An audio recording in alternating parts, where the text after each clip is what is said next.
lineup in there as well, right? Nelly would love that 2-3 zone. That could stretch the width of the court.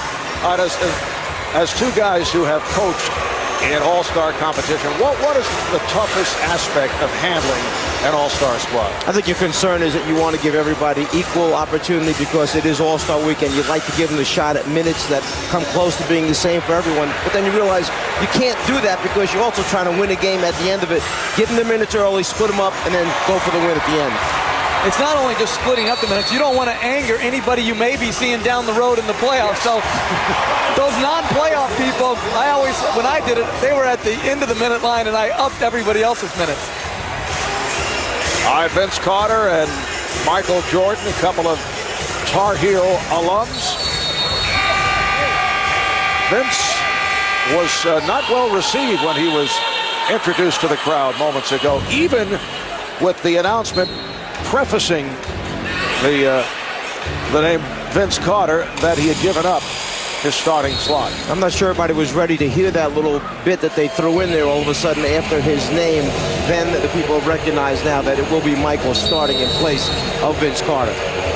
And Marv, I think Vince Carter shouldn't have been compelled or pressured. I think if he wanted to do it, he should have, but I don't think anyone should feel the obligation not to play in a game that they're voted into.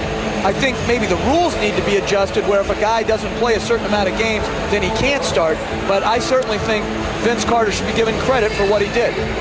Jeff, did your concern about upsetting any player that might come back to hurt you later on, did that carry over into the officiating as well?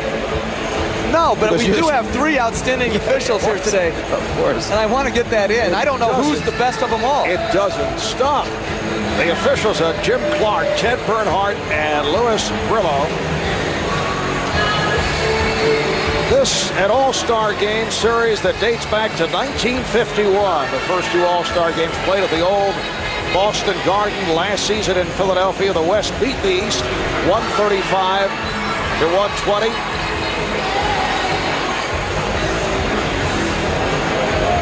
And we're just about set. Marv, I don't care what Michael wanted. This is how it should be. Michael Jordan should be starting the last all-star appearance in his career. Michael, who will celebrate his 40th birthday in 8 days on February the 17th, in his 15th and final NBA season. Tim Duncan, or no, Duncan had stepped in, but Yao Ming will go against Ben Wallace of the Detroit Pistons, and it's controlled by the West.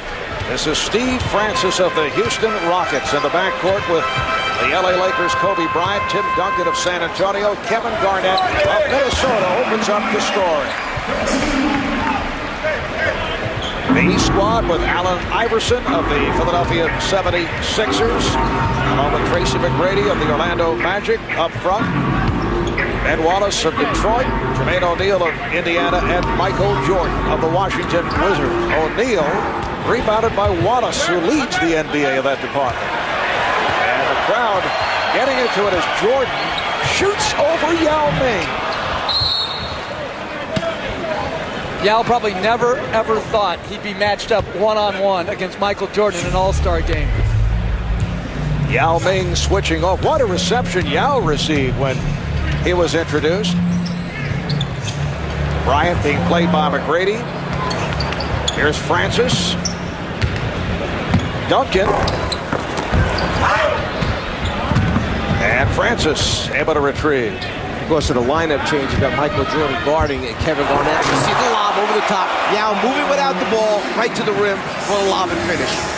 You know, there are many questions concerning Yao coming into his rookie season, but he has impressed his peers with every phase of his game. His footwork, his passing, his post moves, his knowledge of the sport. He's averaged just under 13 points, 8 rebounds.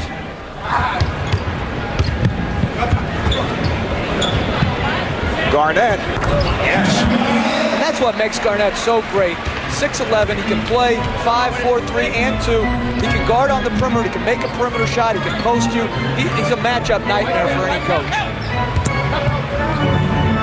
Tracy McGrady McGrady from downtown. Tracy comes in leading the NBA, averaging better than 30 points per game.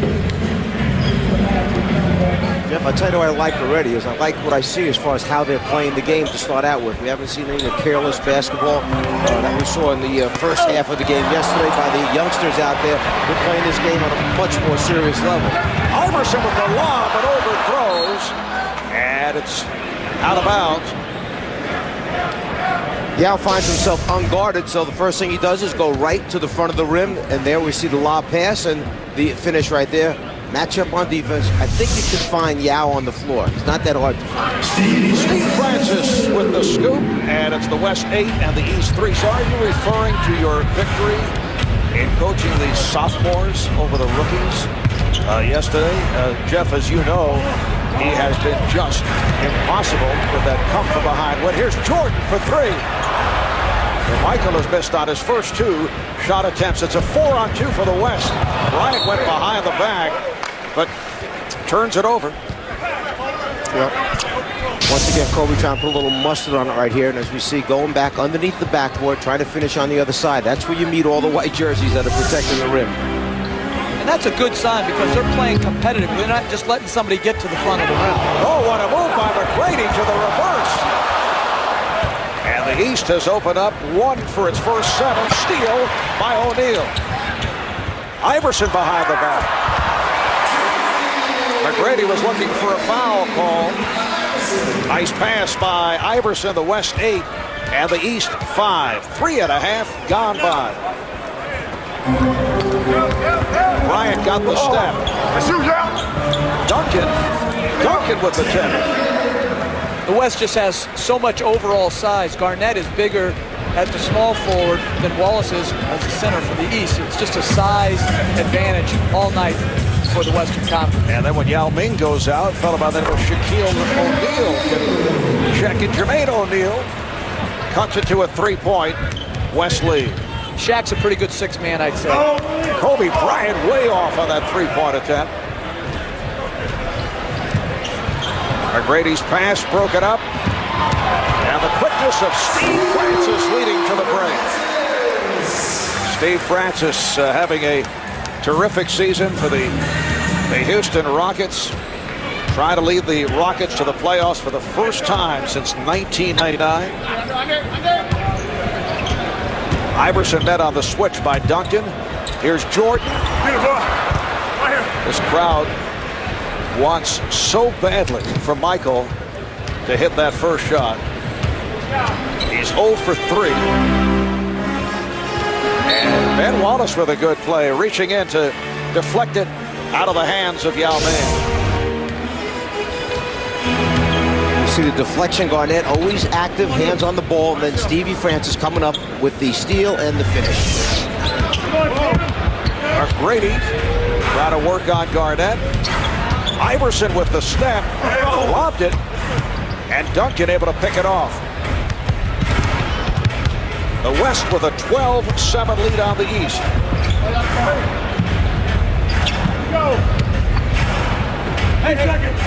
Duncan going glass, and that has been his specialty.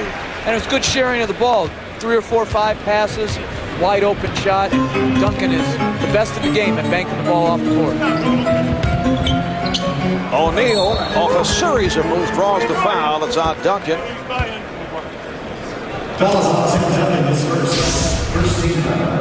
Jermaine O'Neal getting better and better this season in his low post moves, down low at the basket area. Ability to draw fouls, get to the free throw line. Tim Duncan knows it right away. Too much contact on the way up by the big man. Jermaine O'Neal, a 75% free throw shooter. Named the NBA's most improved player last season.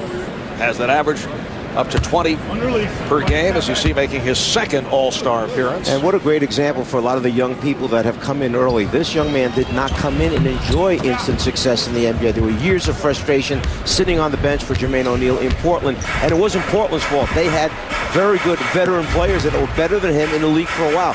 He sat, became unhappy. The trade was the best thing that happened to him to Indiana, and now by Brad Miller coming over and moves him out of the center spot into the power forward position. Iverson Wallace drew the double. Here's Jordan. Jordan again. And Michael 0 for 5 here at the start. Yao lost it. Jordan on the loose ball. Crowd wants him to fire, and he does.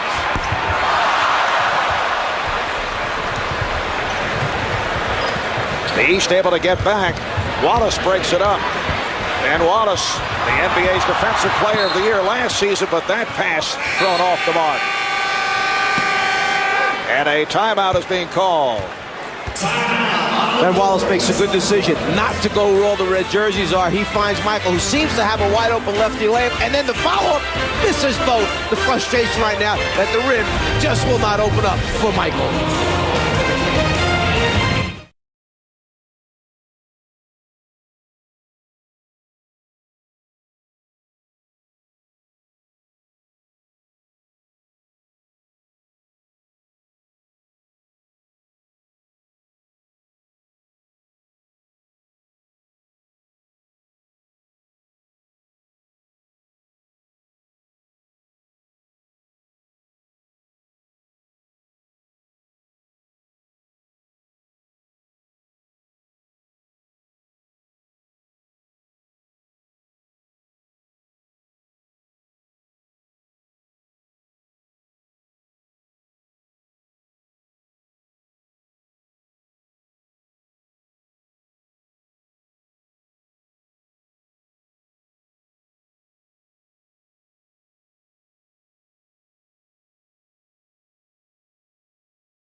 Excellent play-by-play. As always, too much talk by the color commentator.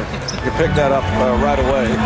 It's about 5:45 a.m. in Shanghai. Oh, Wallace is fouled. Nice pass. Allen Iverson has opened up here as a playmaker. Some nifty passing by Iverson, and once again, the East to the line. Allen has a good feel where all the white jerseys are going right, but knowing somebody's back there left. He finds Ben Wallace, and then Kobe trying to get it from behind commits the foul. Ben Wallace at the free throw line has struggled throughout his 7-year NBA career, a 44% foul shooter this season. Ben Wallace of the Detroit Pistons, who have won 4 in a row. They have the 3rd best record in the East. Terrific season for the Pistons. Nice move by Jermaine O'Neal. He actually feels more comfortable many times finishing with his left hand around the basket than he does with his right. It's an unusual thing, but it's something that he has a great strength in using both hands. Kobe Bryant trying to set it up. Here's Kevin Garnett. Rebounded by O'Neal. It's a pretty good looking front line out there for the Western Conference when you think about Garnett, Duncan, and then Yao Ming, the skills of Yao Ming. And then you talk about skills. How about Tim Duncan? And there's Ben Wallace just missing the finish. Garnett run into by Jordan. Michael looking puzzled about that foul. Well, during this evening's NBA All-Star Game, 989 Sports, PlayStation 2 is proud to present spectacular pictures from Skycam. Earlier we had suggested that perhaps the Czar could get a better look at the game from that particular position. Did not go for it. You made Skycam sound like it's a friend or something. Skycam. It is a very interesting angle, though, to watch the game from, particularly replays, because you get to see the thing coming right behind the point guard as you come down the floor. You on the payroll now, then? I am. 14-10, West with the lead. Stephon Marbury, who just checked in, is able to hit. And Marv, you asked this question, what's the hardest thing? It's playing your own guys. Isaiah Thomas' first sub was Brad Miller. A good move by him for his own team and his own player. And Michael Jordan is 0 for 7 from the field. Jamie Foxx trying to get into the action as Jason Kidd looked at him and laughed. We have participatory fans here in Atlanta. The Jason Kidd of the New Jersey Nets, Brad Miller of the Indiana Pacers have checked in. What a move by Iverson to set it up for Miller. Brad Miller in his very first All-Star game. Remember, Brad acquired from Chicago last February, that deal involving Jalen Rose and Ron Artest, Ron Mercer, Travis Best. Steve Nash, who just came on, setting it up for Duncan, rejected by O'Neal. And here comes Kidd. Iverson met by Nash. Iverson, yes. Well, let's go back to Brad Miller for a second. When we think about free agents at the end of the season, the first two names become Duncan and Kidd. We see Stephon Marbury bringing it up, giving a little show at the same time there. But think about Indiana's problem at the end of the season. They must re-sign Reggie Miller. Jermaine O'Neal is someone they have to deal with. Then you talk about Michael Jordan finally scoring the basketball. And then Brad Miller, who's had an incredible year as a free agent as well. Stephon Marbury, the former Net, acquired in the deal for Jason Kidd, and they're matched up against each other. O'Neal not able to handle the lob pass. And a timeout has been called with the East coming from behind to tie the West at 16. After going over 7, Michael finally breaks the ice and is 1 for 8. And Jermaine O'Neal, what a great block on Tim Duncan, who's just about ready to throw it down.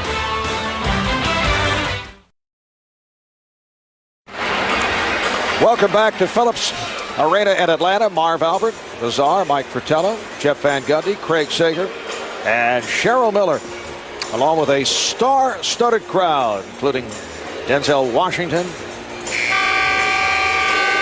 Hall of Famer, one of the NBA's great players, Bill Russell, Isaac Hayes, Janet Jackson is on hand, and Puff Daddy sitting courtside will be checking out the crowd during the telecast. Shaquille O'Neal now working against his good friend Brad Miller. You recall the altercation they had last season. Fortunately for Miller, Shaq whiffed on the punch. Yeah, it was an altercation that almost led to the decapitation. Yes. Whatever that word is. Decapitation. Yeah, whatever. Oh, the Czar. Oh, Jordan missed the stuff. Michael missed his first 7 shots, and he's now 1 of 9 from the field, looking to go at Shaq, and he does. And the ball's knocked out of bounds by O'Neal. Michael said to Shaq, "You come out here and guard me." Shaq did. So Shaq went out and played him aggressively on defense. And we see Michael right there missing the dunk. But Shaq played him pretty well. And then when it went off his foot, Michael said, "Okay, come and do it again." Now Sean Marion of the Phoenix Suns, who just came on, is guarding Jordan. Michael hits the jumper, and he just said, "About time." Well, he was in much better rhythm there, going off the dribble on a hard pull-up instead of easing into open shots. 8-0 run by the East. Marion had it knocked away. Nice play by Jason Kidd. Dirk Nowitzki of the Dallas Mavericks, who is certainly among the MVP candidates, has checked in for the first time. Nowitzki is up front with O'Neal and Marion. Marbury shooting the 3 and kept alive by Nash. Minute 25 remaining in this first quarter. And the East is playing very small. Vince Carter's playing at the power forward here. Brad Miller at the center, a very small team. Nowitzki. And last touch by O'Neal. Brad Miller right now is looking around saying, where's the help going to come from as far as rebounding goes? You got to get 5 white jerseys on the glass. And a look at the unit on the floor. Michael Jordan now will sit down. And here's the applause. Paul Pierce checks back in. This is not what Michael had in mind, though. A surprise starter at the last instant. Vince Carter saying, "Take my spot," although Vince had objected early on and felt that, well, the fans had voted him in. It would be unfair to the fans. Nice play. Jason Kidd able to score. So obviously there was a degree of pressure placed on Carter, and Michael did start, but only 2 of 10 from the field. Here's the double on O'Neal. And a little traveling. No call made. Here's the lob. Iverson fields it, gets it back to Kidd. Miller is fouled. Hacked by Nowitzki. Well, they've got to remember now, when they throw lobs and lead passes, everybody might be a half a step slow in this game because there have been a few activities around town over the last 2 or 3 nights. If players ever kept track of the lob efficiency, they would be surprised how few are completed, particularly when you're not playing with those guys on a regular basis and have timing down. You know, I've had so many of the older players, guys beyond their playing days, and I say to me, why the lob passes now? Why so many of the lob passes? Well, back then there weren't that many guys who could go up and catch him and finish him, but they're right. You can keep this game very simple and still be very effective in it by throwing bounce passes or chest passes. Good play by Pierce, leading to this. Iverson. Oh, and he blows the layup. Iverson again. The East with a 23-16. There's the lob that does work. Shaquille O'Neal puts it down.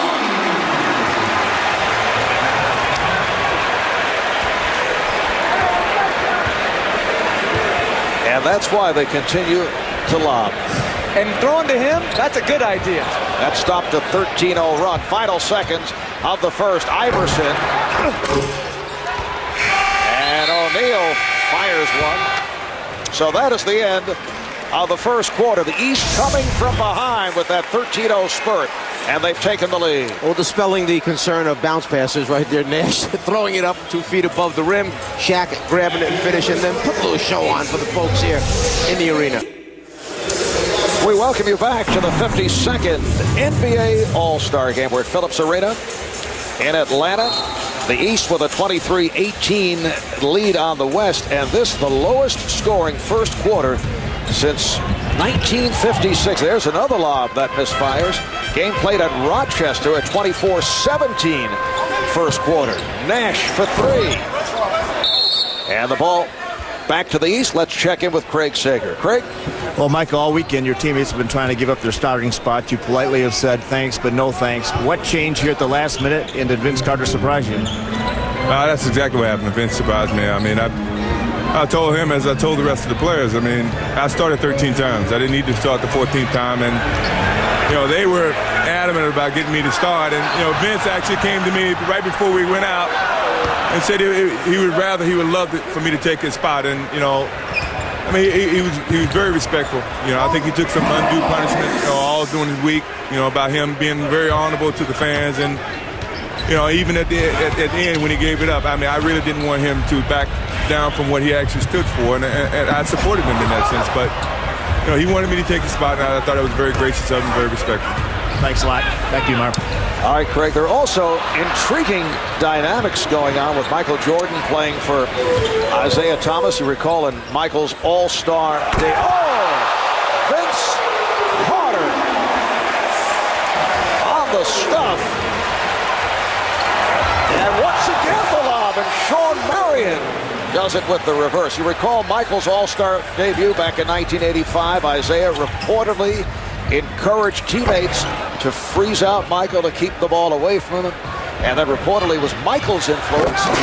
Dirk Nowitzki is able to score. It was Michael influencing the decision that kept Isaiah off the Dream Team in Barcelona in 1992. And of course, over the years, it's been a very fierce rivalry. There had been a degree of tension there. And the scoring is picked up. Once again, it's Nowitzki, and the East now leads 27-24. The score is picked up, but the intensity is not the same as it was during that first quarter. This group has come out, they're playing a different kind of basketball, a wide-open basketball. There are not many shots being contested right now. So I know you talked about that subject of the fierce rivalry between Isaiah Thomas and Michael Jordan. You talked about it with Isaiah. Yeah, and Isaiah has mentioned that this was really a real dark spot in his basketball career as Paul Pierce hits it, because it's something that he's had to bear and live with all this time. And I certainly am not one to pass judgment on it. I was not part of that, what went on. And over the years, as this thing has been great writing material for people, those two people had to live with it and hear about it. And Isaiah really got sick of it because it was a dark spot on his career. And we see now quick pass over to the right side. Brad Miller, instead of shooting the jumper, just puts it up high enough, and that's real high for Vince Carter. And Marv, I don't buy that whole notion that he throws him out. First of all, he would have had to involve so many other guys to make his plan work, and then why would he be singled out for freezing somebody out? To me, it seems like more of a conspiracy theory that has gone awry. The old conspiracy theory popping up. And as both of them have said, look, this far along in their careers now, why shouldn't this thing be buried and put to rest? Isaiah's moved on to his coaching career, a very successful coaching career, and it just happens circumstances wind up being that he's coaching the team, Michael playing on the last time around All-Star game. Bury that whole thing and move on from there. Isaiah was, believe me, he was a force behind this Eastern team doing something to honor Michael here. Nice pass on the back door, but Pierce throws it out to Ilgauskas. 3 minutes gone by. In the second, the East up by 2. They had a 13-0 run back in the first quarter to take the lead. Marion. And it's Sean Marion once again. Sean Marion of the Phoenix Suns in his first All-Star game. Here's Pierce. Nash and Marbury in the backcourt. Marion able to chase it down, and Nowitzki hits the three. That's why he's so difficult to guard in transition. As a power forward, he doesn't run for layups. He runs to get behind the three-point line, and he knocked it in. Antoine Walker way off on that three-point attempt. Here's Nowitzki. Dirk Nowitzki leading the way with 9 points. And Sean Marion with a first here in the second quarter. It's the West with a 32-29 lead. Dirk Nowitzki, 9 points in 2 minutes of playing time.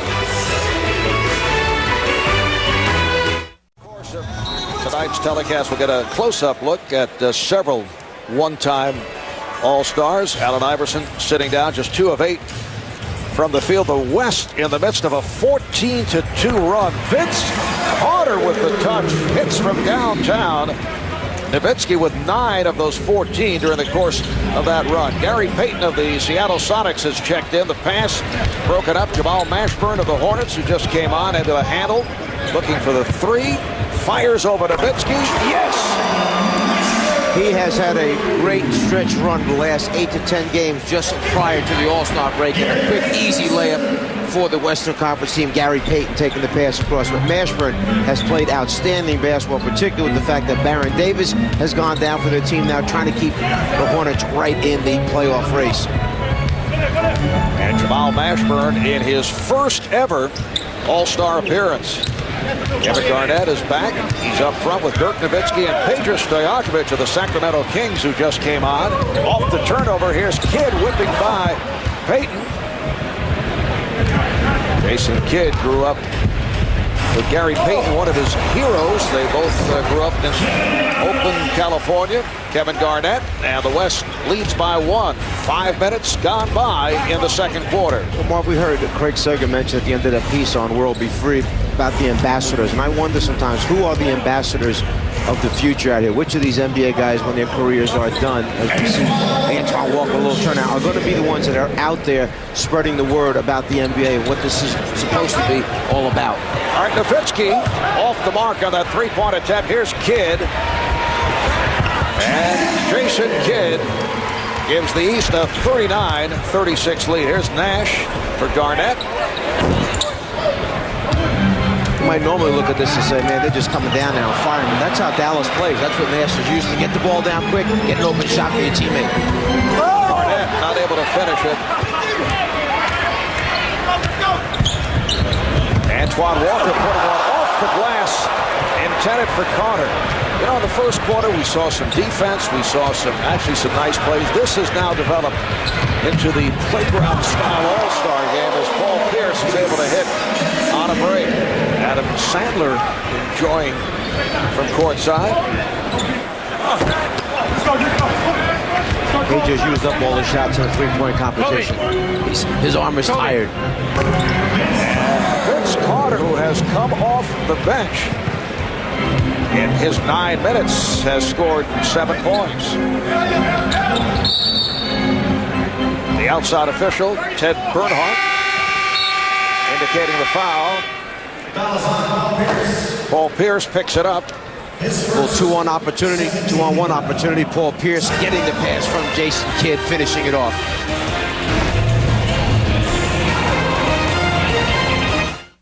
Huge fundraiser at Evander's home. Only about 37 rooms in his mansion.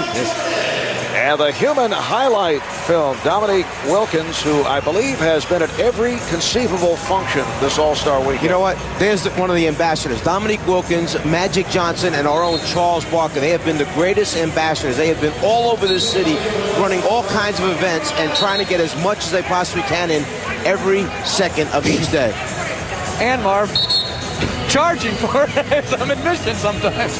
Well, they run these parties at night, but believe me, forget the parties at night. The other stuff they've done all day long is it's been really tiresome for them because they have been asked to be all over, and they have certainly responded.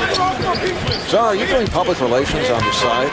No, I'm just being honest about that ambassador thing because I think they do a very, very important job for our NBA. All right, here's Kobe Bryant from downtown. And for Kobe, his first field goal coming up on 5 minutes remaining. In the first half, the East up by 4. Paul Pierce, Antoine Walker, Jamal Mashburn, Vince Carter, Michael Jordan on the floor for the East. Michael played the first 11 minutes, went only 2 of 10 from the field. Pierce off the pick. And Bryant gets it back.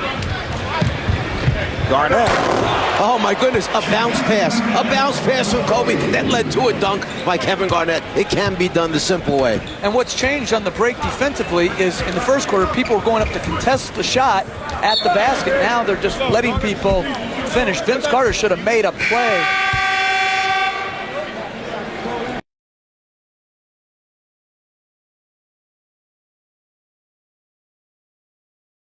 Up close and personal with Kevin Garnett.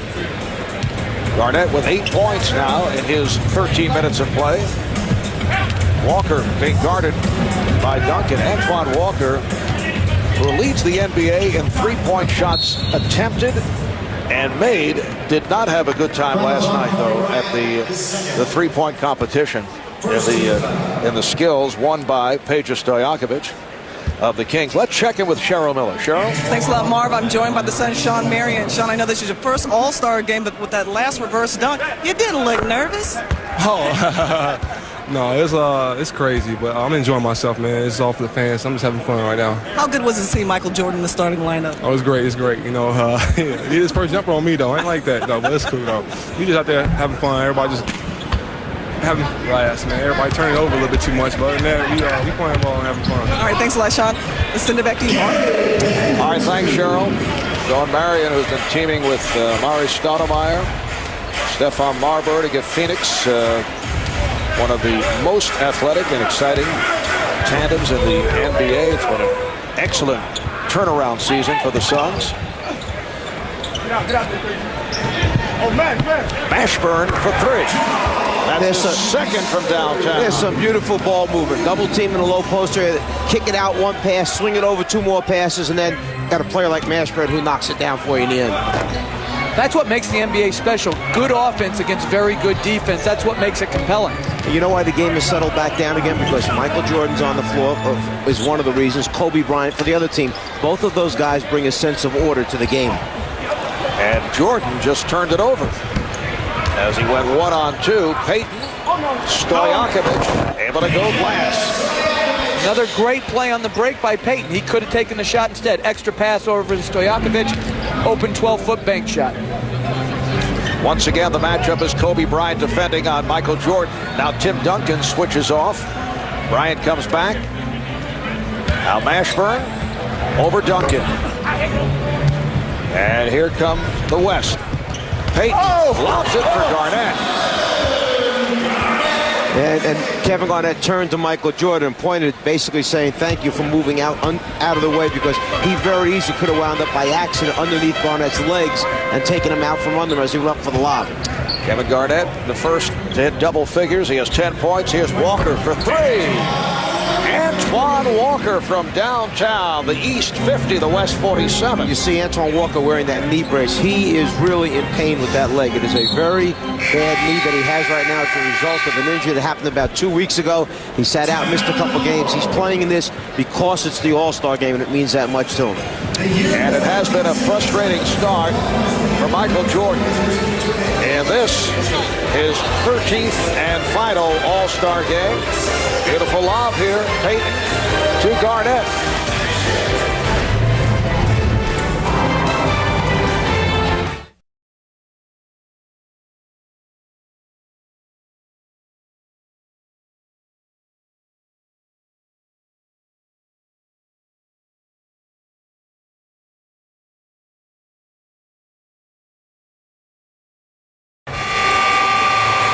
Well, we have our microphones all over the court.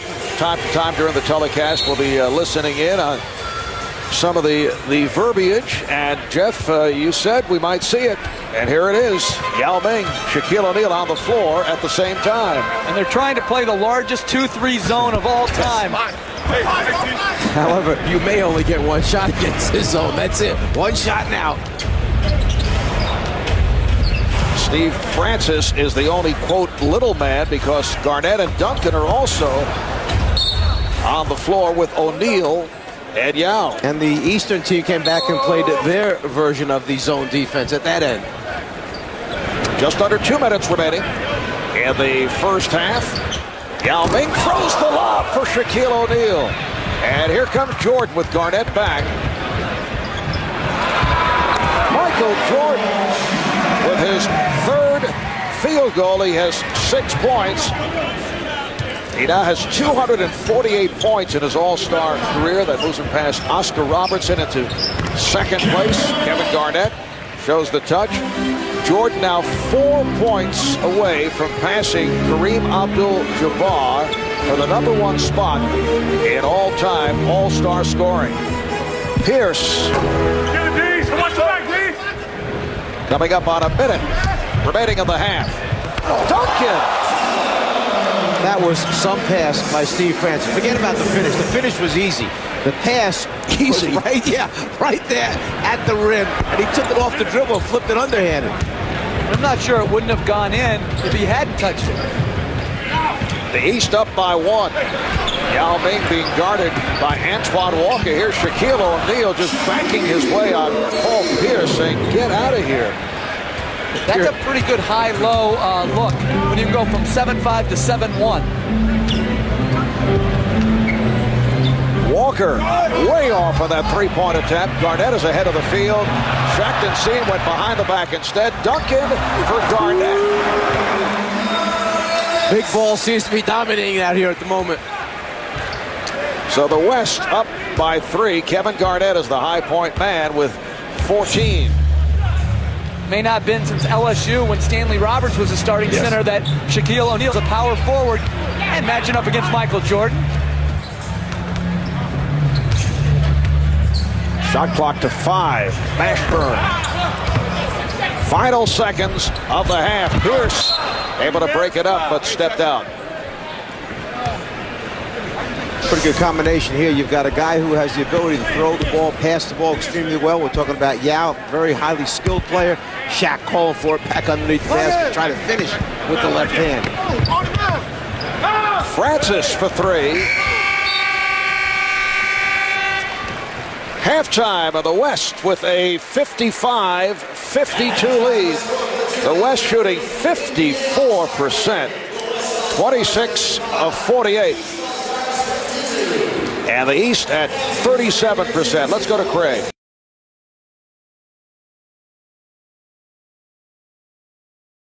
Graciously stepped aside and gave his starting spot on the East squad to John Havlicek, who was wrapping up an illustrious career. Well, as Michael said from the beginning, he did not want, and it's very difficult, but he did not want this weekend to be all about Michael Jordan. But as Allen Iverson goes to the basket and finishes, but that's what everybody wants. They want this to be about Michael, not taking away from All-Star Weekend, but he obviously is the focal point. The West now up by 1. Jason Kidd starting the second half, so Michael Jordan will be coming off the bench. Kobe Bryant not able to hit. Jermaine O'Neal with the rebound. So Iverson and Kidd in the backcourt. O'Neal up front with Brad Miller and Tracy McGrady. O'Neal and Garnett pegs it ahead. Picked off by O'Neal. Miller try to lob it. And back comes the West. Steve Francis of the Houston Rockets try to set it up for Kobe Bryant. McGrady from Iverson. I really like how Iverson's playing in this game. He's making his teammates better. He's bringing the second defender to him, creating easy opportunities for his teammates. And that the 4th assist for Iverson. Bryant for Francis. Good ball movement by the West, leading to this, an open shot for Francis. Francis from downtown. Well, that's the type of unselfish play that you'd like to see take place as Iverson takes to the basket and still shows you, Jeff, that he does remember how to score the basketball. The game is tied at 58. And the foul on Iverson. Allen Iverson gets out in front quickly as Jason Kidd pitches the ball ahead. Then it's just a matter of him finding the seam and his great ability to finish by reversing it on the other side. How about the statement yesterday by Jason Kidd? He becomes a free agent July 1st.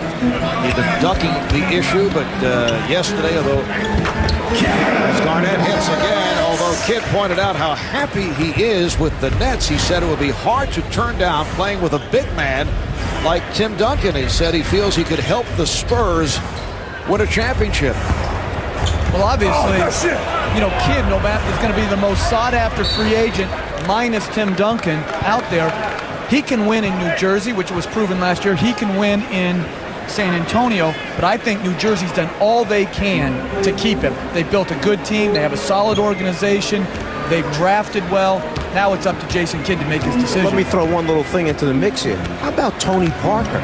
Going to be 20 years old right now, okay, who's in his second year in the NBA, who's done an excellent job for him as Tim Duncan, the big man we're talking about, hits the jumper from the outside. Now what's happening to Tony Parker? He's sitting there saying, wait a minute, they want to bring somebody else in and knock me out of my job? What do I become, a sub now off the bench? Well, a lot involved there for San Antonio. Very risky to make an effort to go after him right now. Tony Parker is an outstanding second-year player. Duncan is rejected by O'Neal, but Jason Kidd's addition, I would think, would accelerate the possibilities for San Antonio. The Spurs will be well under the salary cap after this season. You know what's hard to do, Marv, is win and be under the salary cap. The Spurs management has done an outstanding job remaining a championship contender and, as Jason said, knocks down the three, and still having the ability to add great players like Jason Kidd. Jason nearly went for the hat trick, but hit on his 3rd attempt from downtown. Duncan is fouled, so Duncan will go to the line and we'll check in with Craig Sager. Well, Marv, last night, Jeff Gordon competing in the Budweiser Shootout, finishing second at Daytona. Now he's singing in the stands at the All-Star Game. What do you think of the game so far? It's great. I mean, it's awesome to be here to see Jordan play for the last time in the All-Star Game, and I know he's going to get 5 more points here, but it's a great event. I mean, it shows a lot of where NBA's come from, where they're going, and we're excited about TNT covering it because they do a lot of stuff with NASCAR races. Our NASCAR starts in July, but Marv earlier was talking about the gridlock, having trouble getting around. How are you getting around the streets of Atlanta? I actually had to get out and walk, so the traffic's incredible here. Reminds me a lot of a NASCAR race. Well, Marv, don't feel bad. If Jeff Gordon has to walk through traffic, I guess we all do. Marv? I was going to walk. The Czar just refused to get out of the car. That is not true. We actually had to walk back. The entire group last night had to walk back to our hotel. It was much quicker. It would have been a 35, 40-minute wait. Instead, just walk 3 blocks, made it easy. West with a 3-point lead, 3.5 gone by in this 3rd quarter.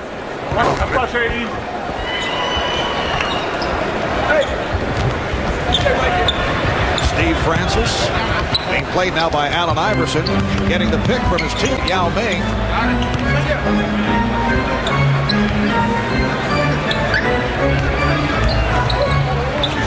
Now Duncan with the mismatch. And tipped home by Kobe Bryant. We'll just let that offensive goaltending go by for right now, since he put his hand inside the bottom of the rim to finish it. Here's McGrady. 10 points for Tracy. Off the turnover, Iverson. Yes. That's a 3 for Iverson. Allen Iverson, the most valuable player of the NBA All-Star Game 2 years ago. 25 points, 27 minutes at 15 points. And that comeback in the fourth quarter. Kobe Bryant taking to the rim. It counts. And the foul.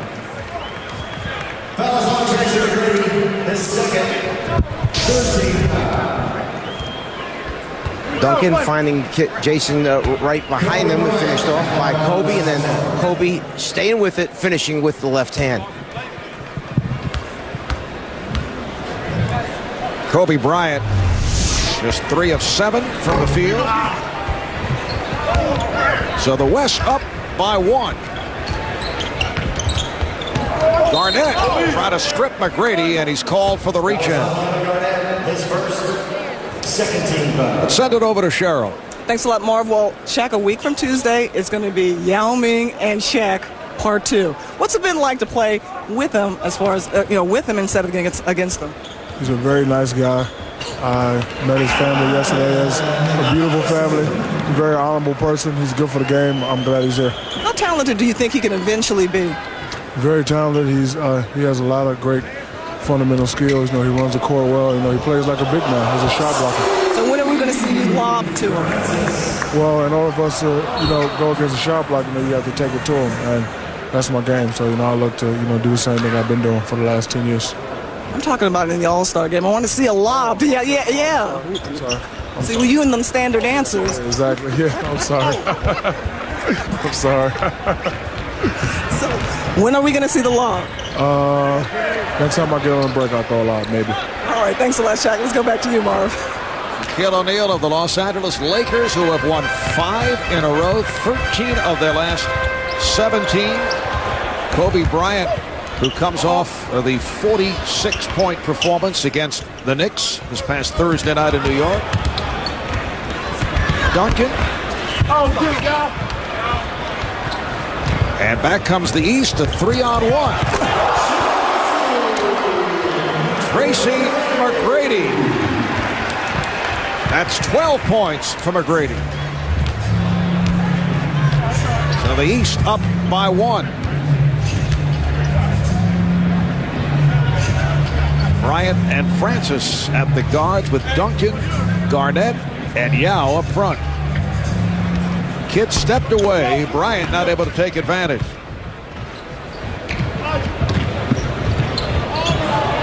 Brad Miller able to finish. Nice setup from Allen Iverson. He's not a household name, but he runs the floor extremely well in transition. Him and Jermaine O'Neal can really run the floor. He was on a nice receiving end of a good fast break pass. Meanwhile, we have Kevin Garnett just having an outstanding game. 9 for 15 from the floor, 18 points, 7 rebounds in 25 minutes. Oh, what a pass! And Tim Duncan is able to finish.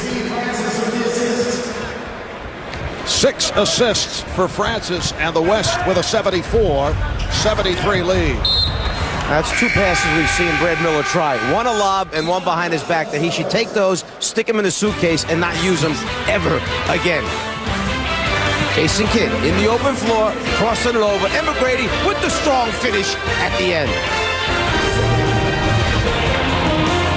The Golden State Warriors, and a one-time assistant coach with the Czar. Yes, I was very fortunate. I had not only Don Chaney, Willis Reed, but also Cassie Russell, all as my assistant coaches here with the Atlanta Hawks. And Cassie has an inner peace with himself. Really has some things in mind as Shaq finishes with, oh, the travel is called. It's taken away. No basket for Shaq. I wish you had that inner peace. No, Cassie really does. He has a calmness about him, and going to that college he knew would be a challenge. Yet he never was concerned with the fact that it was a small college, art school. He just wanted to coach basketball and help young people develop. Jeff, do you find the Czar very philosophical here tonight? He really is. It's a different side, a lighter side to the Czar, and I think it's a very nice touch that he's adding here, where he's just sticking up for everyone that he was ever associated with the Atlanta Hawks. Yeah, there's a public relations theme going here right from the start. It's amazing what one win can do for you in the sophomore game. All right, Tracy McGrady at the line. Michael Jordan is back on the floor. And a look at the national TV NBA schedule. Wednesday on ESPN, Dallas and Milwaukee. Thursday on TNT, Orlando, Detroit, and Boston, Portland. And then Sunday, 1 o'clock game on ABC, the Philadelphia 76ers and the New Jersey Nets. The red-hot Portland Trailblazers. How about them right now? Are they playing outstanding basketball? They are right up at the top there in the Western Conference. Oh, beautiful pass. The backdoor toss from Shaquille O'Neal to his teammate Kobe Bryant. And O'Neal's an underrated low-post passer. He's really improved that from the first time he's come in the league. He's a great passer, particularly against double teams, creating open shots for all Lakers. Here's Jordan, rejected by O'Neal. And you can hear the reaction from the crowd. They were not happy. Foul is called on Duncan. Michael, as you mentioned, just a few points away of taking over the all-time leadership. It looks like he's going to be able to get two of them right here, but Shaq goes up and says, not getting it over the top of me. And then the quick little bounce pass to the cutter down the lane. Shaquille, as you mentioned, a very good interior passer. Jermaine O'Neal has tied the game at 76. Michael is now 3 for 13 from the field. And that was the first block shot by the West. Well, not to change direction, but as you look at some of the footwear on the players tonight, they remind me of some of the cars that you see with the metallic finishes on them. You got these high finish sneaks on tonight. Blues and golds and orange and purple. Right there. Just getting back to the game. Bryant with the pass to O'Neal. And the West up by 1. That's the 12th lead change in this third quarter. You're likely talking about metallic finishes, I can tell. Tracy McGrady. Though the worst shoes, though, I have voting for Yao with the powder blue low cut. Non-metallic finish, that's still okay. There you go. There's Yao. And there's powder blues, a little Carolina. Maybe he's showing respect to Michael Jordan that he wore the Carolina blues tonight. That could be it. Inside, the power. He wants to tear that one down right there. And as he runs back down, Kobe sticks out his hand to give him a 5. Shaq ignores. He says to his teammate, not right now, just leave me alone. Michael Jordan able to hit the fadeaway over Gary Payton. So Jordan with 8 points is now 2 away from passing Kareem as the all-time all-star scorer. Tim Duncan right back. The East up by 1. Stephon Marbury of the Phoenix Suns checking back into the lineup. And both clubs are on fire. Tracy McGrady from downtown. 19 points for McGrady. Brady with 14 of his 19 here in the third. Here's Marion for 3.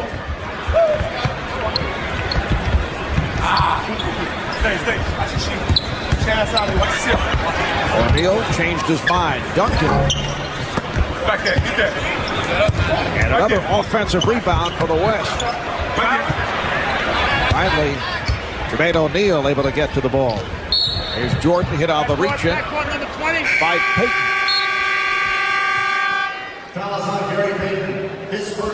So Michael Jordan within 2 points of taking over the top spot in all-star scoring. Timeout taken. 2:04 to go in this third quarter.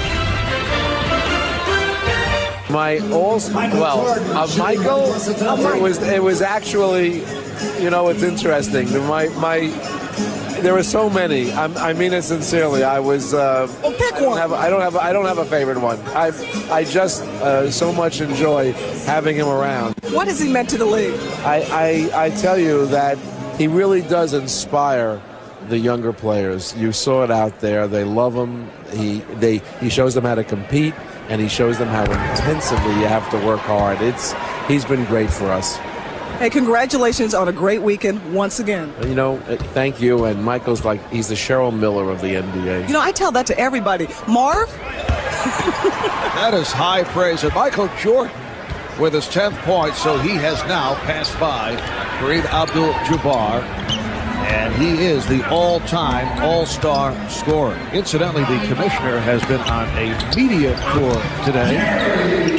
Gary Payton, and the East up by 4. Commissioner's been in demand. I think he's made appearances on every outlet except the Food Channel.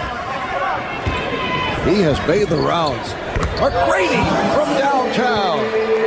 And the East with a 7-point advantage. One of the things that he's accomplished is we may be getting, from what I understand, Marv, reportedly that some changes in the playoff format coming up at the end of this season. It has to only be approved by the Players Association. They will expand the first round to a best of 7.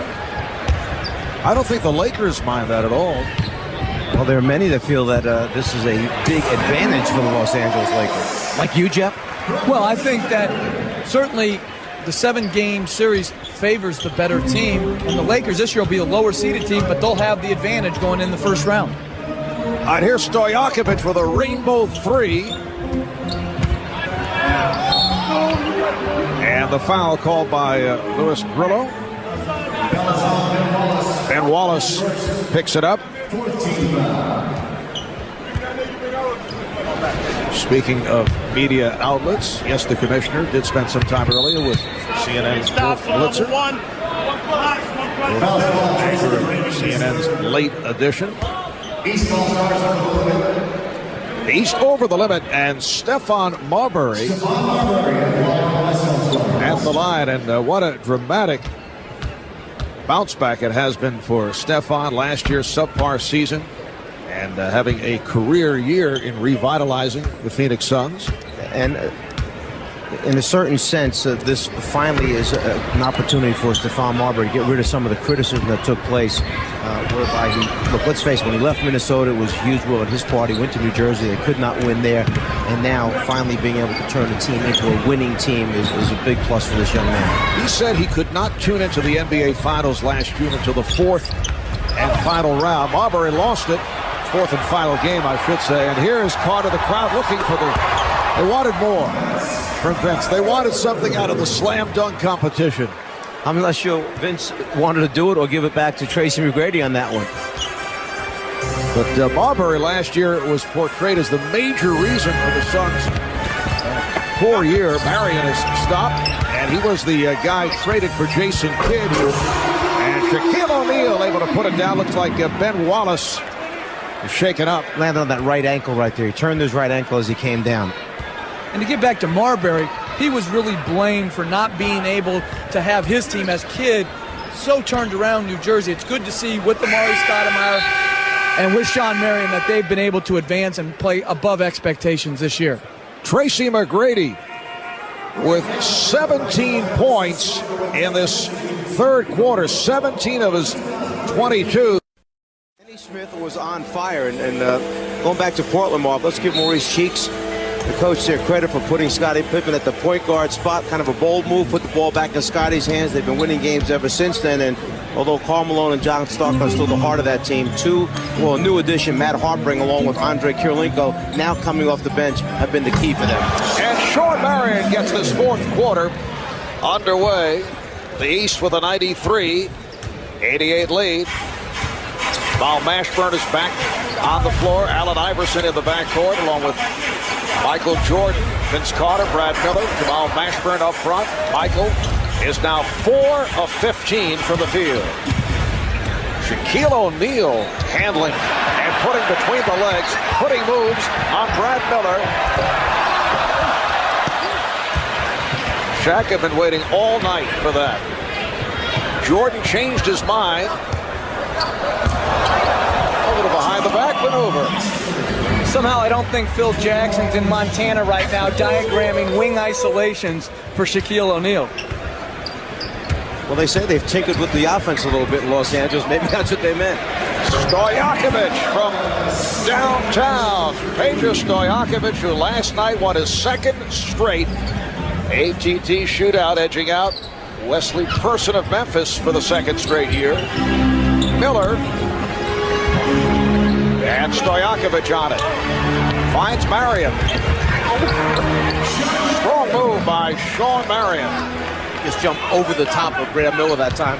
Clean look at throwing it down at the front of the ring.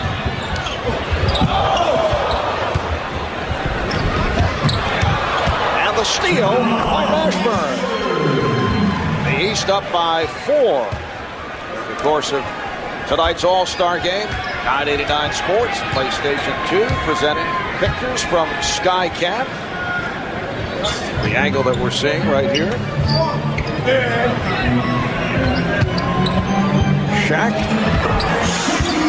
Shaquille O'Neal going from left to right, not facing much defensive help there. But that was a neat little play because Marbury set the screen close to the lane for O'Neal, an inverted type pick and roll as he's leading the break. Oh, nice look away. Oh, and Gary Payton is able to finish. They got to start featuring him more in transition, Coach. We've seen it all tonight from Shaq. Think about it. He's dunked, he's blocked shots, he's isolated on the wing, and he led the fast break and made the system.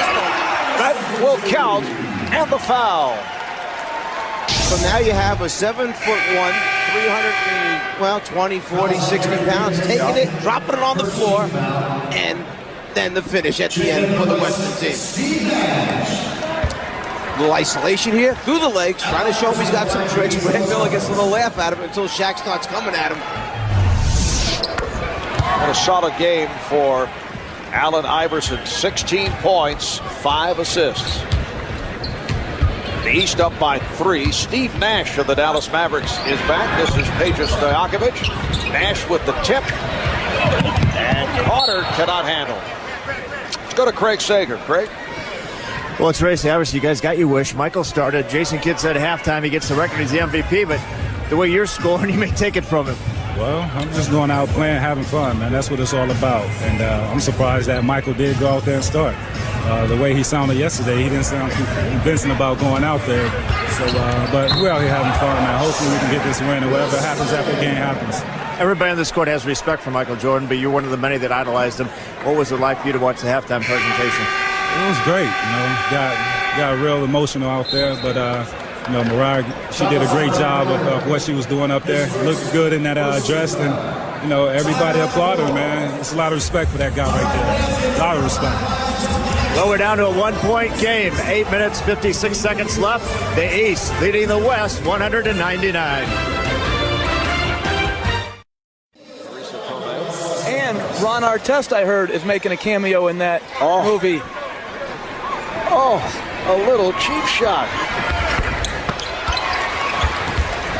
You didn't like that, huh? No, I thought it was very good. Okay.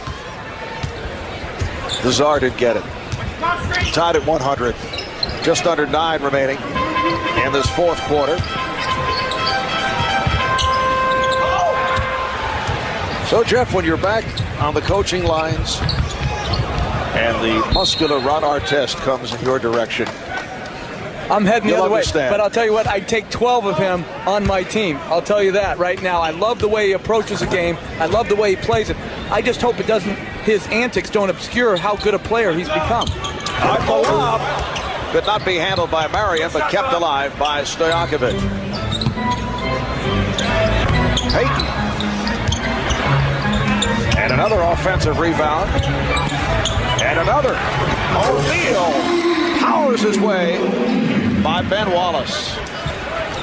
Shaq, in his own way, has had an outstanding game. He's got 16 points, 12 rebounds, couple block shots. And how about Tracy McGrady? 25 points, 9 of 13 from the field. He had 17 of the 25 in the third quarter.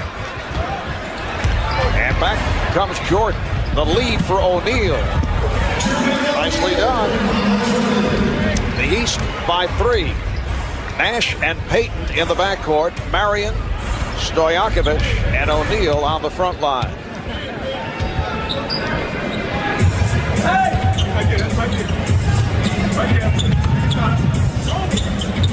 Shot clock is down to 5. Here's Nash for 3. Rebounded by McGrady.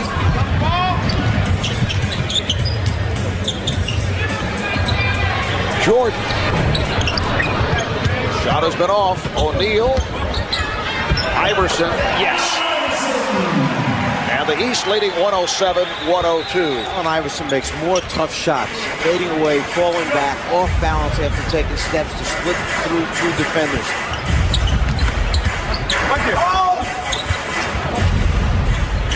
Open shots for Payton.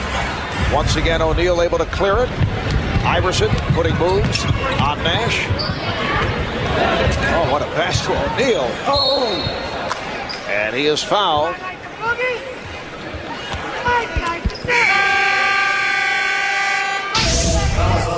Eastern Conference team realizes that they have to take advantage of every opportunity they can in transition so that they can get some easy scores, easy look at the basket. They get Jermaine O'Neal running on the floor.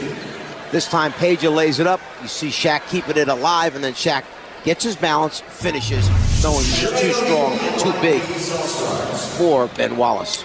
And substitutions for the West: Dirk Nowitzki, Tim Duncan, Kobe Bryant return.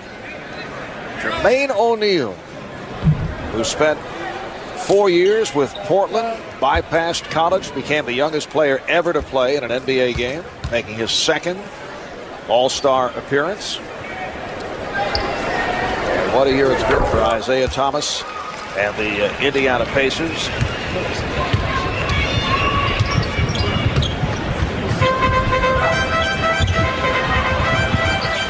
Shaq able to keep it alive. Nowitzki for 3. Shot clock still alive. And Bryant's pass broken up. 4 on 3 for the East. Jermaine O'Neal. And Wallace will hustle it down. And Bryant, can he get to the dribble? Yes, he does. Gets it to Nash. It counts. And the foul. What a play by Kobe Bryant to race down that loose ball and handle the dribble. Yeah, he was tightrope walking along the sideline. Then when he saves it, he lands right into a bunch of cameramen down on the baseline. You'll see right here, it winds up landing on top of the camera, but saves it. Nash makes the recovery, and then the finish after the foul. So Steve Nash, second best free throw shooter of the NBA behind Allen Houston of the Knicks at 92%. At the line, we'll go over to Cheryl Miller. Thanks a lot, Marv. 13 seasons in the league, 9 times appeared in the All-Star game. Gary Payton, the glove, legendary for his skills. Gary, what happened in the skills challenge yesterday? Sure, I lost you some money, I heard it. You lost me enough. I heard I lost you some money. So what I'm going to do is, I'm sorry, but, I messed up on my chest pad. I should have won it, but it was cool. What's it been like having, Michael Jordan this last season and everything else? Real quickly. Well, it's been great. I mean, it's great for him to go out like this, and we tribute him. He's the greatest basketball player to ever play. All right, thanks a lot, Gary.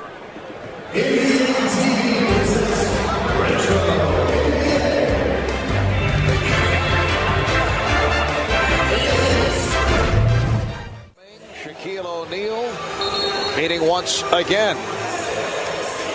And a look at the Shanghai Sharks, Yao's former teammates. It's 12:42 in the afternoon in Shanghai, China. Checking out the action on Chinese television as we showed you earlier. Here's Jordan. Yes.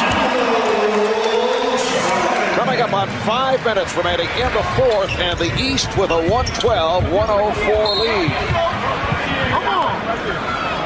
Michael Jordan now 6 of 18, 14 points.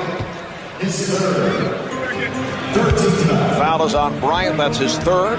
Michael is actually having fun right now. He really is. He wants to hold on to this lead. He wants to win the game with the Eastern Conference, and he's playing very, very hard right now. And the East has picked up its shooting in the second half. Nowitzki not able to hit from downtown, but Kevin Garnett is there. So Garnett with 20. Allen Iverson was caught on the back of a much bigger Western Conference player. Just tried to knock it out of there. Instead, tipped it to the wrong team.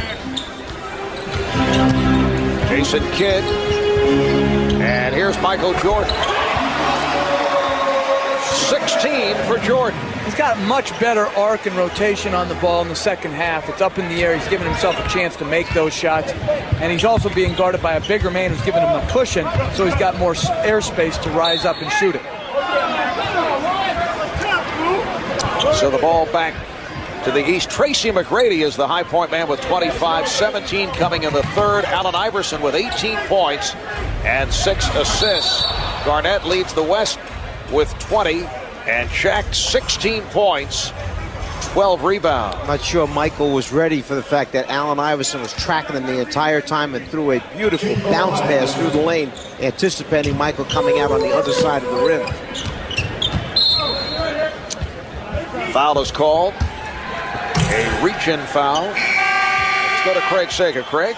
Well, Marv, it is Michael Jordan's night, but a couple of players on the East bench not happy, not getting any playing time in the second half. Teammates Paul Pierce and Antoine Walker, the Boston Celtics. I asked Paul Pierce why he wasn't playing. He says, you have to ask the coach. I asked Antoine Walker if he was all right. He said, yeah, ask the coach. Isaiah's comment was, it's my team. Well, Paul Pierce, 13 minutes.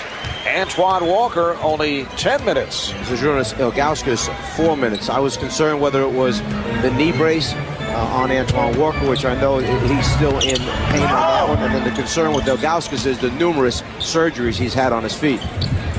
Just under 4 minutes remaining in this fourth quarter. Kobe Bryant tried to extend, could not hit. It's the biggest lead of the night. Here's Jordan with the change of pace. And rejected by Bryant. Jordan. And you know Kobe took great pleasure in that because of Michael stealing the ball from him from behind before. So Michael has been blocked twice, once by Shaq, once by Kobe. Garnett gets inside. But see, that's what I think he loves about it, is they're competing against him instead of letting him just do what he wants. That's what's exciting about the All-Star game, is when people compete to their utmost ability. Iverson. But Doc Rivers, the coach of Orlando, had a suggestion that you up the ante in the All-Star game and play, as Kevin Garnett throws it down, up the ante in the All-Star game and play winner take all. Well, the winners get $20,000. The losers receive $10,000. That's a big $10,000 incentive. Oh, yeah. To you and me. Maybe not to them, but to you and me, I'd be going all for it. We're just under 3 remaining in the fourth. Duncan not able to handle that pass. Iverson on the move, whipping by Nowitzki. Allen Iverson protecting the ball on Dirk Nowitzki. 22 for Iverson. Francis, yes.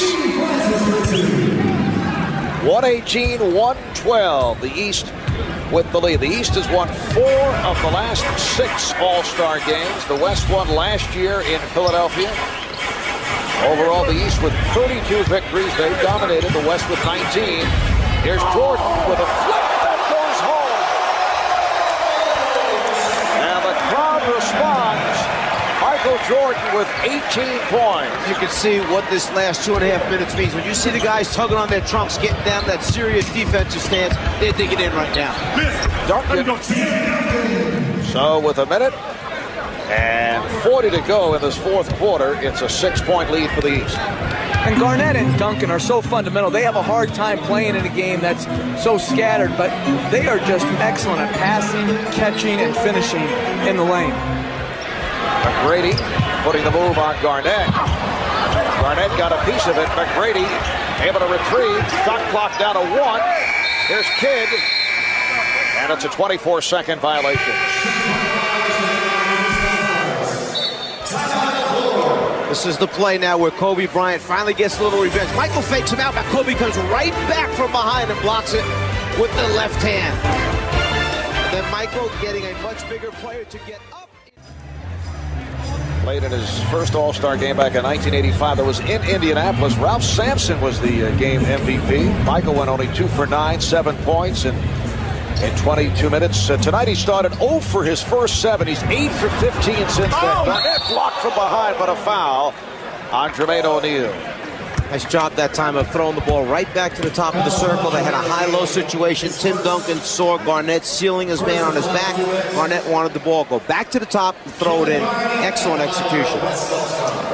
Kevin Garnett, 12 of 18 from the field. He has 24 points. It's a 6-point lead for the East. The stars for the East, Tracy McGrady, Allen Iverson. As we start thinking about MVP possibilities, Kevin Garnett has led the West. I have to go right now. If the East can continue on with this lead, it has to be, in my mind, Tracy McGrady, even though Iverson has also played an outstanding game. Iverson's played very, very well. Tracy McGrady, outstanding. Tracy with 20 of his 25 in the second half.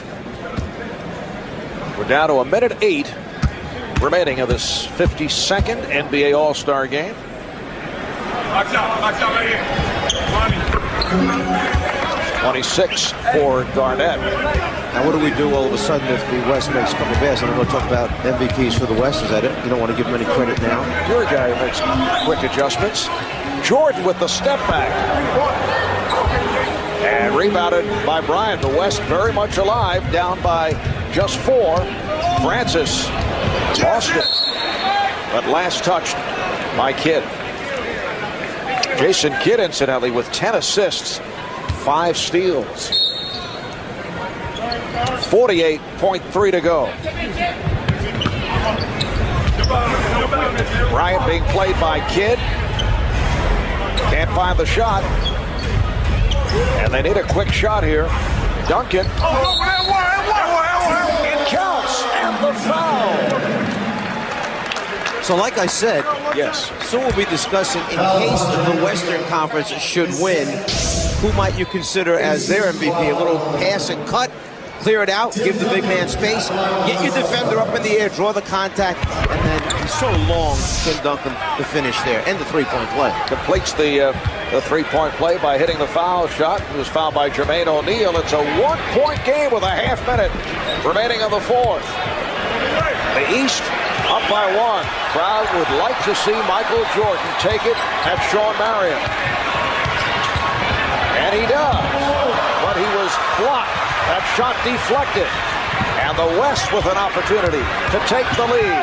Kobe hit on a reach-in with 10.1 remaining in this fourth quarter. Michael tried to run the shot clock down as far as possible, but he saw the seam right there, decides to try and step through. The problem is there's too many red jerseys around there. Michael maybe could get the foul call. Instead tries to get it back at the other end. They call him on the reach-in. With the East over the limit, Bryant shooting 2 and misses on the first. Kobe at 83% free throw shooter. 10 1/10 seconds remaining. Bryant has tied the game. Kobe was 0 for 2 at the line before he connected. So now if you're Isaiah Thomas going into this timeout, who are you going to draw up that last shot for? Well, if you're being sentimental, you're going to Jordan. If you want to win it, go to McGrady. We'll be back in a moment. Plays it. Jason Kidd will inbound. Jordan, guarded by Marion, checking the clock. Jordan with 4, 3. Not able to hit. Duncan with the rebound. And we go to overtime. Well, Isaiah certainly gave him the opportunity to be the star at the end of the night. The ball was up on the rim. Michael got a look. He had a tall, active defender on him, which made Michael fade away, fall away just a little bit more than he would have liked to. 12 of his 18 in the second half. Got off to the bad start, missed his first 7 shots, 8 for 25 in his 34 minutes of play. The high point man, Kevin Garnett, with 26 points. And Tracy McGrady leading the East with 25. Allen Iverson has 22. And it's interesting, Jordan starting overtime on the bench, and O'Neal has now come back in, and they've gone with the big front court again for the East, or the West, I'm sorry. Francis and Bryant in the backcourt. Garnett, O'Neal, and Duncan up front. Here's Francis. Steve Francis has given the West a 2-point lead. So the West has come back from a 10-point deficit, and they have scored the last 10 points. Iverson met on the switch by O'Neal. Jermaine O'Neal Iverson skying for missed time, but able to get to it. Iverson wide open. Look for the better shot. I actually thought maybe Allen might try to bank it off the glass from that particular angle there, but instead he's so used to playing it straight in, he went back to his strength. Game tied at 122. Bryant for O'Neal.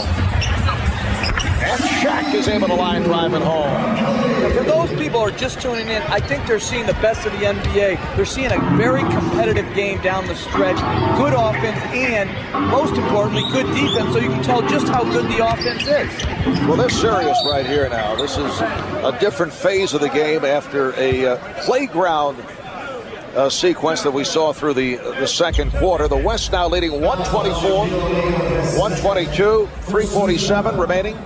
In overtime, Shaquille O'Neal was called for that foul. Look at the scoring totals. McGrady leading the way for the East with 25. Iverson 24. Garnett with 26 points. Allen Iverson at the line hit the first and has tied the game at 124. This the 6th overtime game in the history of All-Star competition. It's a series that dates back to 1951. Bryant, yes. Bryant's had an outstanding game. That time catches the ball, puts it on the floor, suddenly pulls up and gets a clean look, and we see Allen Iverson come right back with the finish at the other end.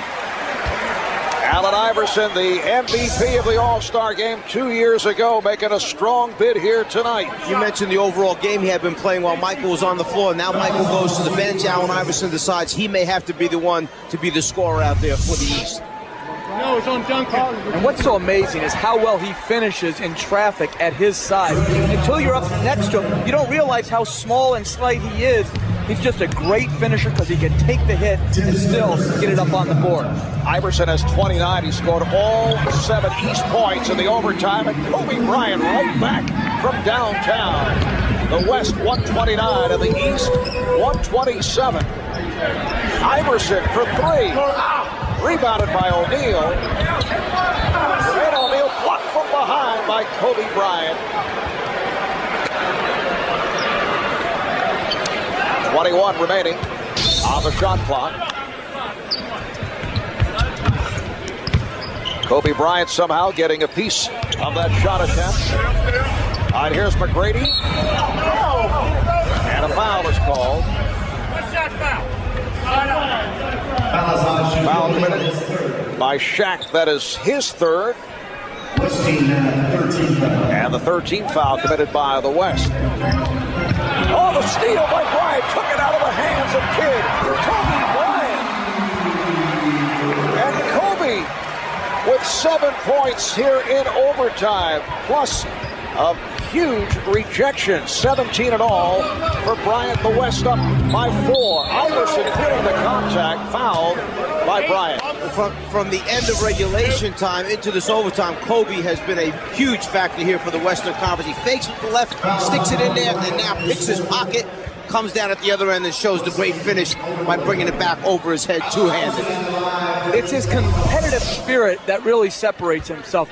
He competes each game, each practice in the summers to get better, and then right there, he didn't just pick any point guard. He picked the best point guard in the game today in Jason Kidd. And here's Michael Jordan checking back in, replacing Ben Wallace. So Isaiah Thomas is going with a 3-guard set. He has Iverson, Kidd. Jordan would be considered the small forward along with McGrady and O'Neal. And Isaiah Thomas has shortened the rotation here in the second half. He's going for the win. 2.5 remaining in OT. Garnett. So the West has taken command. Garnett has 28. The West up by 5. It's one of those duels. If you're the big team, do you stay with your big team? If you're the small team, do you take advantage of mismatches in your favor at the offensive end? Bryant drops it. Steve Francis from Kobe Bryant. Iverson went behind the back. Dangerous pass thrown by Jermaine O'Neal, but last touch by the West. In a wide open court in a 2-on-1 situation, it's a matter of running the floor, which we know Steve Francis has the ability certainly to go up, catch, and finish. We'll see Steve Francis throw back into Garnett, who has the size advantage over the top of McGrady. Lifts up and hits that little 10-foot baseline jumper. East in possession, down by 7. Jason Kidd, nice adjustment by Kidd to cut it to 5. A minute and 45 remaining in overtime. It's almost a reverse to what the fourth quarter regulation time was, with the East leading by 5. Now it's the West up 5. Deflected out by Duncan of the West.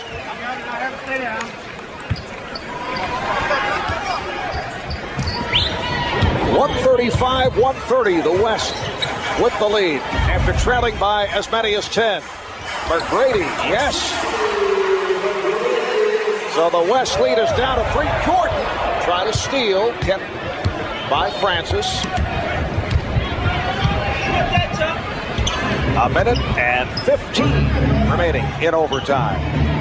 Be a foul Shaq right now, put him on a foul line. Shot clock to 5. Down to 3. Down to 1. Bryant.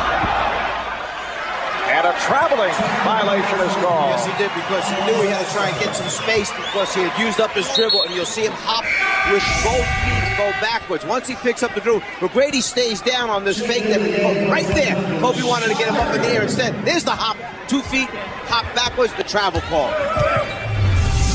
Good finish here in Atlanta to this 52nd NBA All-Star game. McGrady in traffic draws the foul with 52 seconds remaining, and Tracy McGrady to the line. And Rick Adelman substituted offense for defense. He put in Sean Marion, took out Tim Duncan to match up specifically with McGrady. McGrady got to the middle of the floor, drew the contact. Tracy McGrady, an 80% free throw shooter. 28 points, 5 rebounds, making 29 for McGrady. And the West now leading by 1. West came from behind, scored the last 8 points in regulation to send the game to overtime. The East had a shot to win it. Michael Jordan was not able to hit. Francis to the crossover, rejected by Jermaine O'Neal.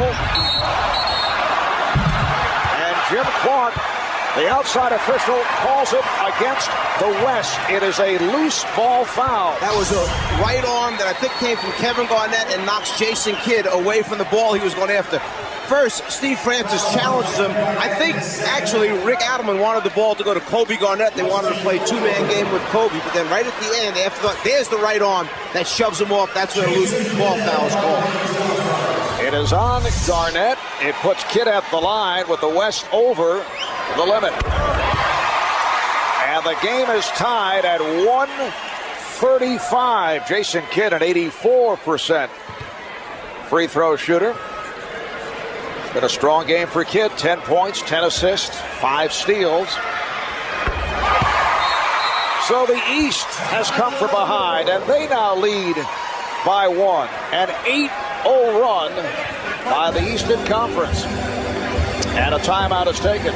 And they're taking a timeout to try to advance it so they can go 2 for 1, get 2 quality shots. East, though, has scored 8 straight points to take a 1-point lead. And I've been told by our staff there has never been a double overtime game in All-Star play. I think a great ending right now would be if they got the ball into Kobe Bryant. He was matched up with Michael Jordan. One-on-one, you're going to see the next Michael Jordan, okay, having an opportunity to steal this game from the Michael Jordan. I've got to go to Duncan against McGrady or Garnett against whoever's guarding him. They've been the 2 most efficient players. And Garnett is forced to take a timeout, avoiding the 5-second inbounding violation. How about that? How many times do you ever see in an All-Star game a team work that hard at the defensive end that they force the guy inbounding the pass to take another timeout? The defensive intensity has really picked up in overtime, last 8 minutes of regulation. Seconds remaining in overtime. They have the full 24 and get it inbounds. Francis being played by Iverson. The West with the ball down by 1. You take the foul on Shaq right away. And they do. Michael tried to take it. That's what he's pointing at. He tried to take it while he was on the ground. That's what Michael was trying to do. Well, the East had a foul to give. Betting on percentages, he's shooting 60 this year. If he only makes 1 or 2, you get the last shot of the game. 2 out of 3 in tonight's game. Kind of lost the grip as he released it. Well, maybe you can ask for a do-over, Mark. Well, I had a do-over last night in the three-point exactly. competition. Yes. The All-Star game. And there's the head coach of the West, Rick Adelman of the Sacramento Kings. This is his second All-Star coaching appearance in the last 3 years. The Kings had 34-17 at the break. That's the second best record in the West, right behind Dallas. Marv, I thought maybe Isaiah would bring in one more big man to rebound the basketball in case Shaq misses it. Well, he hits 1 of 2, and the game is tied at 1:36. They have the full clock. And apparently there was a problem with the clock. It just stopped. The shot clock should be turned off right now. They can run it all the way down. Well, we're down to 10 seconds remaining in overtime. And Michael has the ball. Again guarded by Sean Marion. The fadeaway. Yes! With 4 and 8/10 seconds remaining, the West takes a timeout. Michael Jordan, not able to hit the game winner at the end of regulation, has just given the East a 2-point lead. Marvin, as we see, Michael takes the fadeaway again over the outstretched arm of Sean Marion and just hits an incredible shot right there. Again, we see it. Marion gets up into him. He's going to force him to take a tough shot. The fade, think about the strength you need to get that up. That was his 26th field goal attempt tonight. It takes a lot of energy to get this type of shot up and in. And at the end of regulation, the West failed to call timeout so they could advance and take a last shot on Jordan Smith. Here they inbounded the ball instead of taking the timeout. Now it's in the backcourt with no timeouts left and only 3 seconds to go. 36 minutes. Bill Russell, among many former All-Stars in the crowd. There's a 13-time All-Star. 3 seconds to go in overtime. Mark, what happened when Jason Kidd came down for the East, he looked up at the clock and was confused for a second. He pointed to the official because he didn't realize when they inbounded there was 23.1 seconds, under 24. So they only turned on one of the clocks, not both of them. Jason thought that there was a problem, so he almost stopped and was pointing to the official, then continued on. He realized what had happened. You know, there was a problem with the clock. It stopped momentarily. However, now 3 seconds remaining. Garnett will inbound. The East up by 2. Wallace applying the pressure on the inbound. It's broken up by Kidd, played by Bryant, who fires and is fouled. With 1 second remaining, he was fouled in 3-point territory. He'll have 3 shot attempts. Wow. Jermaine O'Neal looks like from here he runs out, almost a steal by Jason Kidd. Now as Jermaine O'Neal goes for it, right there we see the body contact. It definitely is behind the 3-point line. Not a smart foul by Jermaine O'Neal as Kobe goes to the line with 1 second remaining in overtime. And now the East lead is 1. Kobe Bryant, an 83% free throw shooter. You recall with 10 seconds left in regulation, he missed a free throw. Looking to tie. Doesn't work. And now it comes down to the third shot. Michael Jordan goes over. Try and bother Kobe Bryant. Surprising, Kobe missed at the end of regulation and now missed here. I would have counted him for all 3. Only 1 second left, and he has tied the game. At 1:38, the East will take a timeout. So much for that Michael Jordan possible game winner with 4.8 remaining, but the East will have another opportunity. We'll take a break. We'll be back in Atlanta in a moment.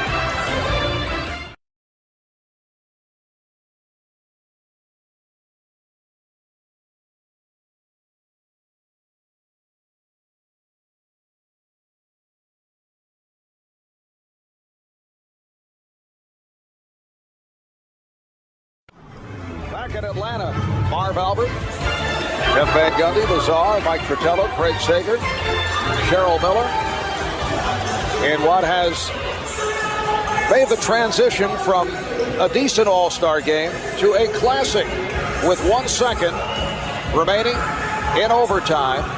It will be the East in possession. They do have 1 timeout remaining, the West using its final timeout. And Jason Kidd looking for the catch and shoot right here. He finds Jordan, and the shot this time is blocked by Marion. And for the first time in NBA All-Star history, we go to double overtime. Well, Sean Marion knew he didn't have to worry about a fake by Michael Jordan. There wasn't enough time once he caught it. So as soon as Michael elevated, he was going up after it. We'll continue from Atlanta after this.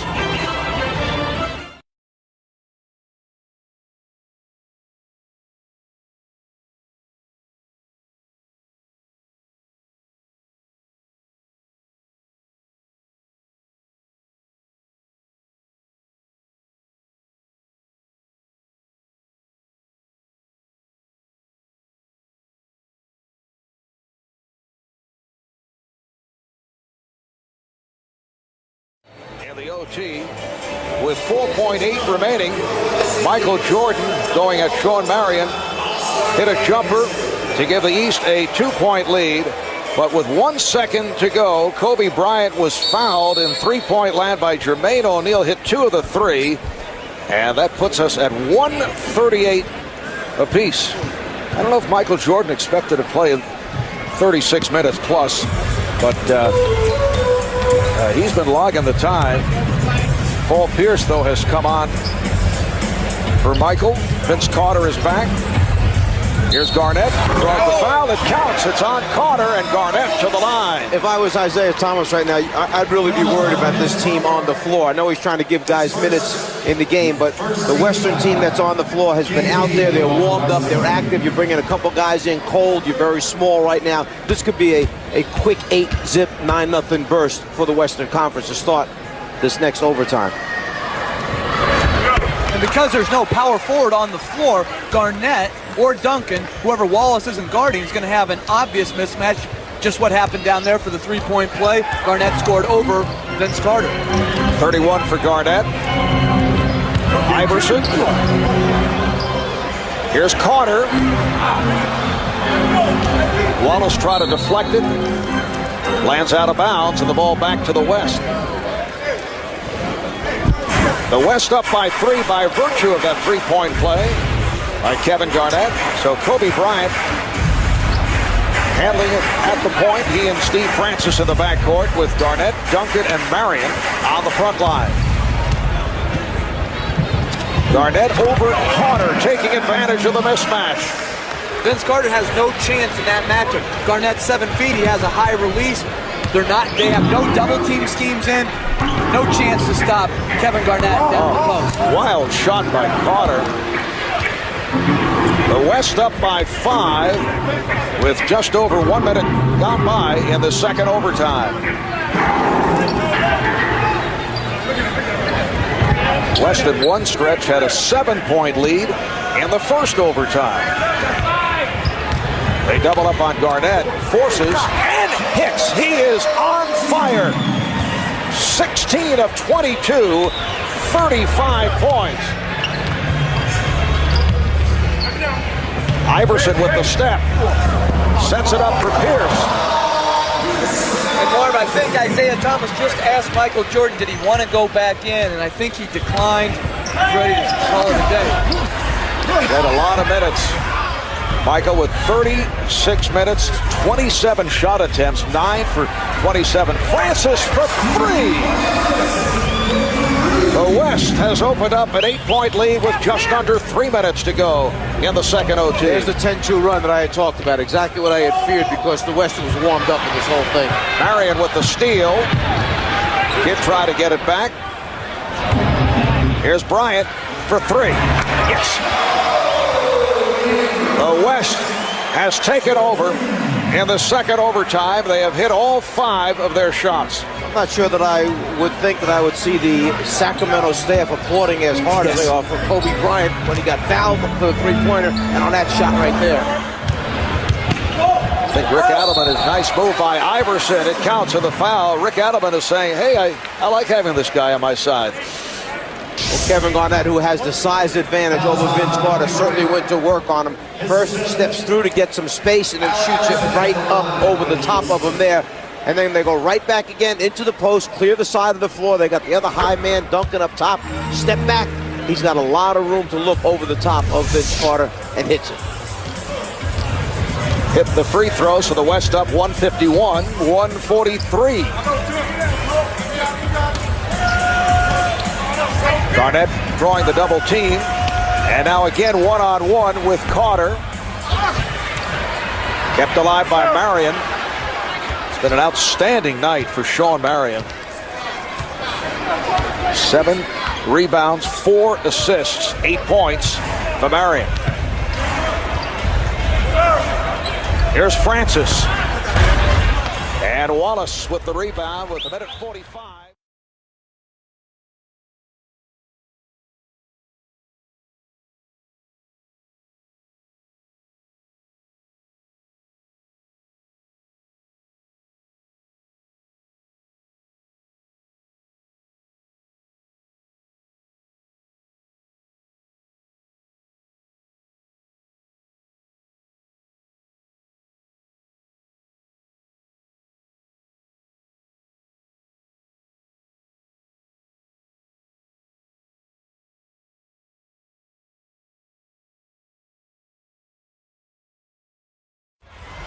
Remaining in the second overtime. He'll go to the line. Kevin Garnett helping up Allen Iverson. That's 3 on Garnett. Iverson sees the opening, goes to the basket immediately, trying to attack the rim, hoping to get fouled, stop the clock, put points on the board by going to the foul line. 34 points for Iverson, along with 7 assists. 5 rebounds, 7 of 8 at the line. He had that huge game 2 years ago. Certainly one of the better All-Star games. I put this one right alongside it, with the East coming from behind to beat the West. Sparked by Iverson and Marbury. West leading 151-145 with 1 minute remaining in the second overtime.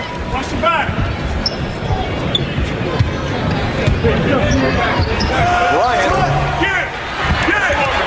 and Duncan able to return it to Kobe. The lob for Garnett. And Wallace lost sight of the ball. Kevin Garnett with 37 points. Here's Kidd for 3 and came up with air. The ball back to the West. The East running out of steam in this second overtime. As you mentioned, a couple of substitutions made by Isaiah Thomas. But obviously Michael Jordan felt that was enough. And that also dictated the change in the lineup. Shot clock down to 5. Francis. A strong performance in this second overtime by the West. Francis now has 20. Here's Pierce from way downtown. Did he misread the clock? What was that? He just wanted to show you that he can shoot it from way downtown. Final seconds. And this one is over in double OT for the first time in NBA All-Star history. 155-145.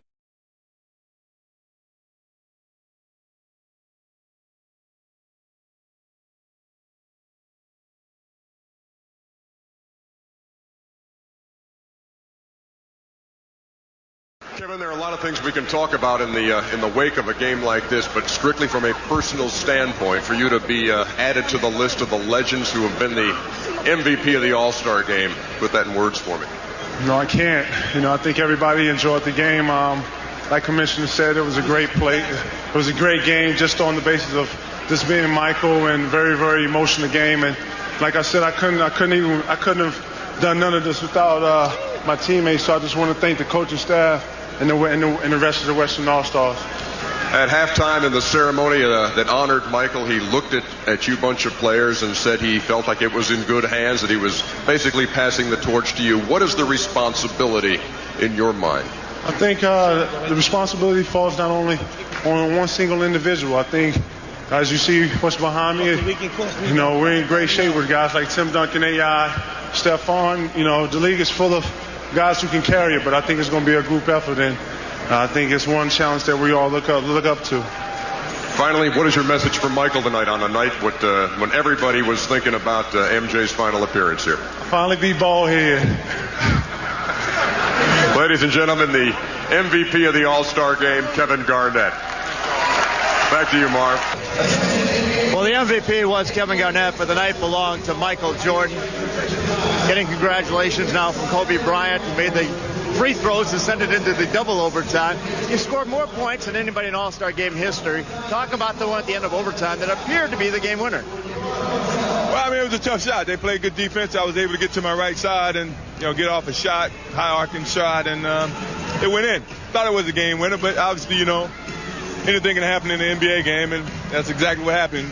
Kobe made a couple of free throws. He could have easily made 3 in a row to end the game, but we had a chance to go into overtime, and they had more energy than we did down the stretch. Did you say anything to Jermaine O'Neal for fouling him on the three-point attempt? No, I just couldn't believe the referee made that call.